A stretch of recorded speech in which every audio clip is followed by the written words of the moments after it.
धैर्य का फल। एक छोटे से गांव में रामू नाम का एक किसान रहता था। वह मेहनती और ईमानदार था, लेकिन उसकी फसल हर साल खराब होती थी।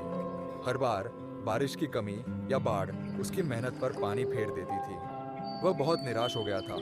सोचने लगा कि शायद उसे खेती छोड़कर कुछ और करना चाहिए।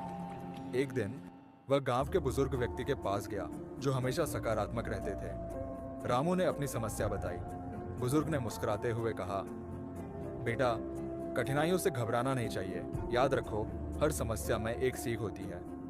उन्होंने रामू को एक पुरानी किताब दी, जिसमें जीवन की कठिनाइयों का सामना करने के तरीके बताए गए थे। रामू ने किताब को ध्यान से पढ़ा।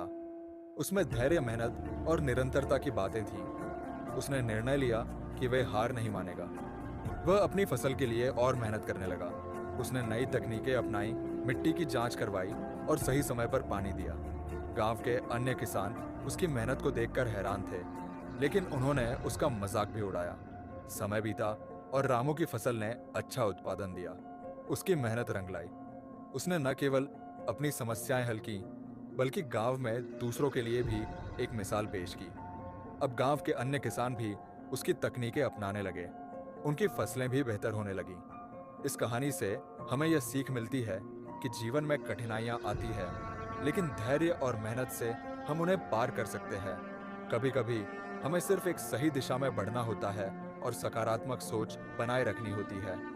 रामू की तरह जब हम चुनौतियों का सामना करते हैं, तो हम न केवल अपनी समस्याओं को सुलझाते हैं, बल्कि दूसरों को भी प्रेरित करते हैं। यह हमारे जीवन का अल्टीमेट लक्ष्य होना चाहिए, आगे बढ़ना और दूसरों के लिए प्रेरणा बनना।